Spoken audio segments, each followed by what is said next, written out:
Os nomes surgiram como possíveis autores de Hebreus: Barnabé, Apolo, Lucas, Clemente Romano, etc. O certo é que somente Deus sabe quem é seu autor.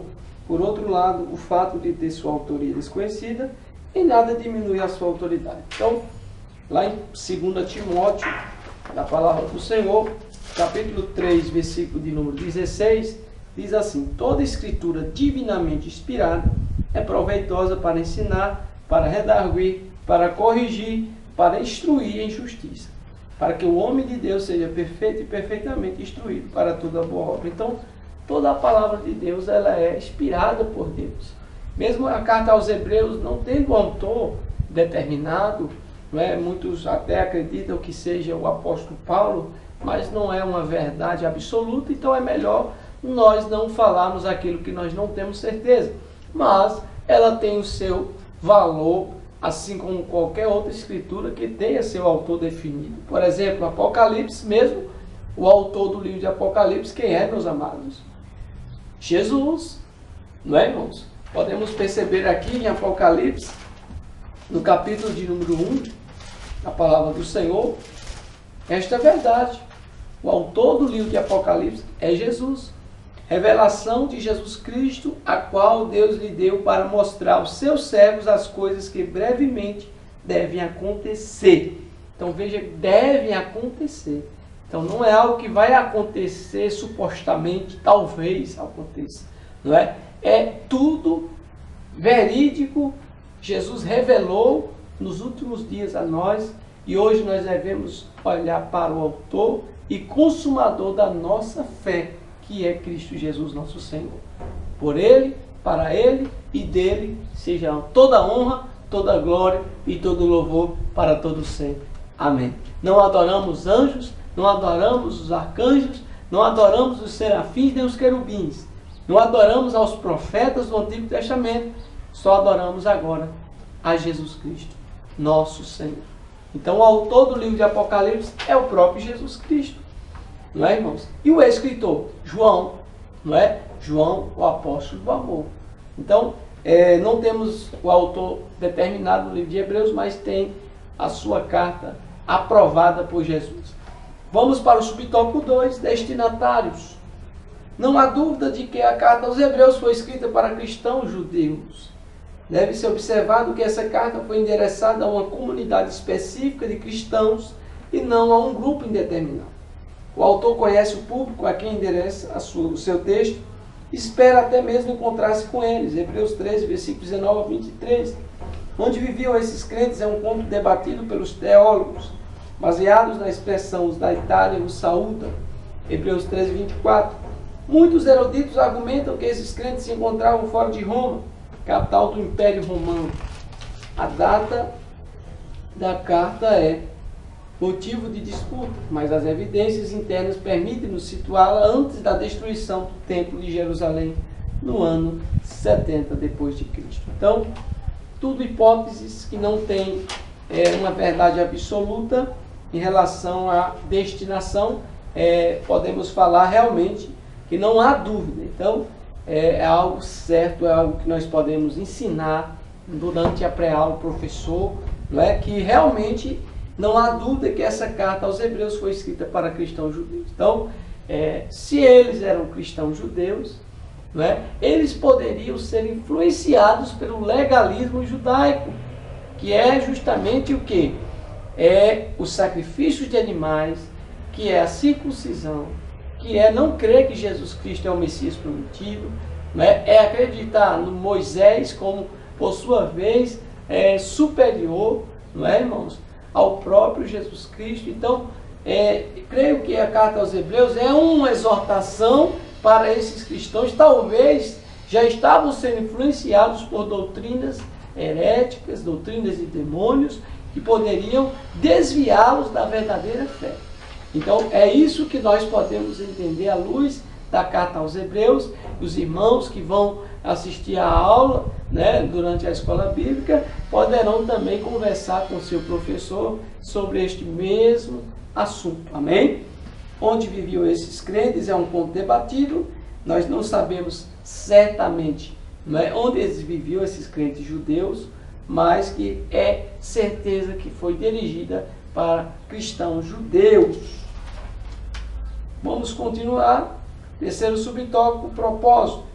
O escritor Robert Marshall observa que Hebreus combina instrução com exortação. De fato, essa carta possui uma grande carga exortativa. Ela exorta os crentes a terem ânimo, confiança e fé em um tempo marcado pela apostasia. Muitos pareciam estar desanimados com a oposição que a nova fé vinham sofrendo, e em razão disso estavam voltando às antigas práticas judaicas. A carta, portanto, exorta esses crentes a suportarem as pressões e perseguições, lembrando-nos que não haviam ainda derramado sangue pela sua fé. Hebreus 12, 4. Essas palavras continuam ecoando nesses dias, quando muitos crentes demonstram apatia e falta de fervor espiritual diante de um mundo distinto. Então, não podemos nos conformar, irmãos, com este mundo. Não podemos ser levados por qualquer vento de doutrina. Qualquer doutrina que não esteja alicerçada em Jesus Cristo. Essa doutrina é anátema, ela é maldição. Não podemos substituir a glória de Jesus, nem pelos anjos, nem pelos profetas, mas a glória só pertence a Ele. Nós podemos ver na palavra do Senhor que nós não podemos ser levados por espíritos de engano, espírito de mentira na igreja, irmãos. Muitas pessoas, às vezes, elas falam coisas que não provêm do Espírito de Deus, acabam muitas vezes gerando na igreja um certo tipo de heresia, e nós não podemos ter falta de conhecimento para que nós não possamos estar pecando por falta de conhecimento, porque a Bíblia nos diz: o meu povo peca por falta de conhecimento. Lá em Oséias 6,3, a palavra do Senhor diz que prossigamos em conhecer o Senhor, conheçamos e prossigamos em conhecer o Senhor, porque isso é agradável diante de Deus, nosso Pai, que nós possamos ter zelo pelo estudo da palavra do Senhor. Muitas pessoas, às vezes, por não ter o zelo pelo estudo da casa da palavra do Senhor, na escola bíblica, acabam sendo facilmente enganados, facilmente levados por ventos de doutrina. Mas o apóstolo Paulo, ele exorta a igreja do Senhor Jesus a não ser levado por ventos de doutrinas. Nós podemos ver aqui no livro de Efésios, capítulo 4, versículo de número 13. Vamos ler 12, 13 e 14, amém?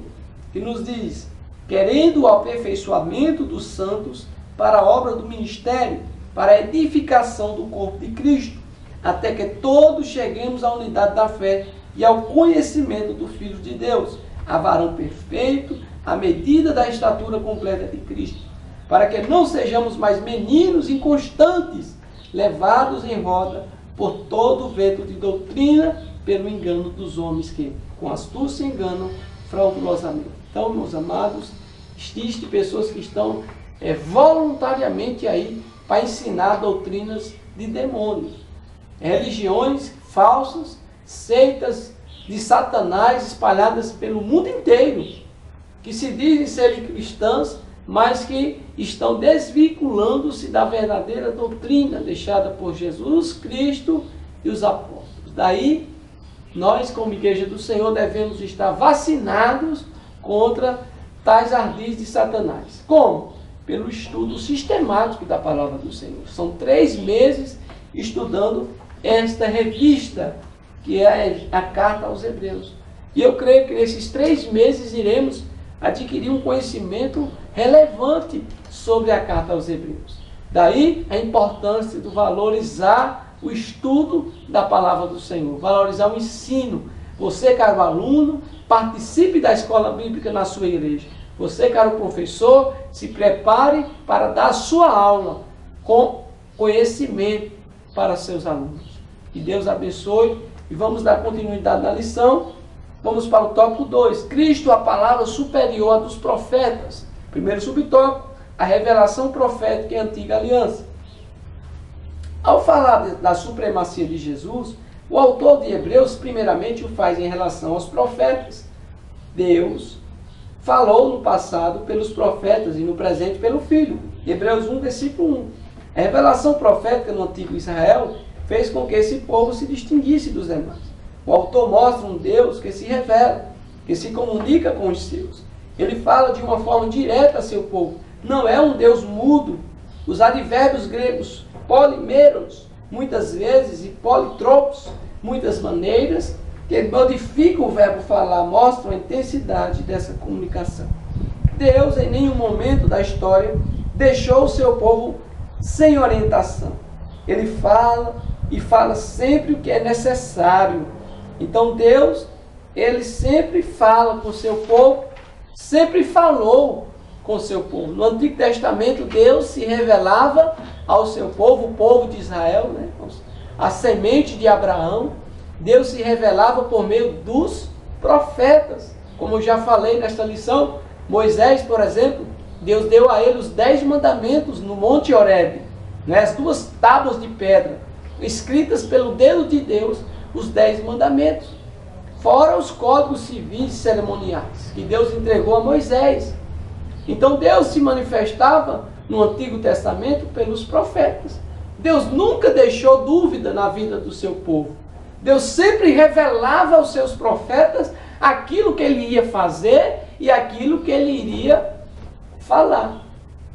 Então podemos perceber que Deus não é um Deus de confusão, meus amados. Deus não é um Deus que deixa dúvida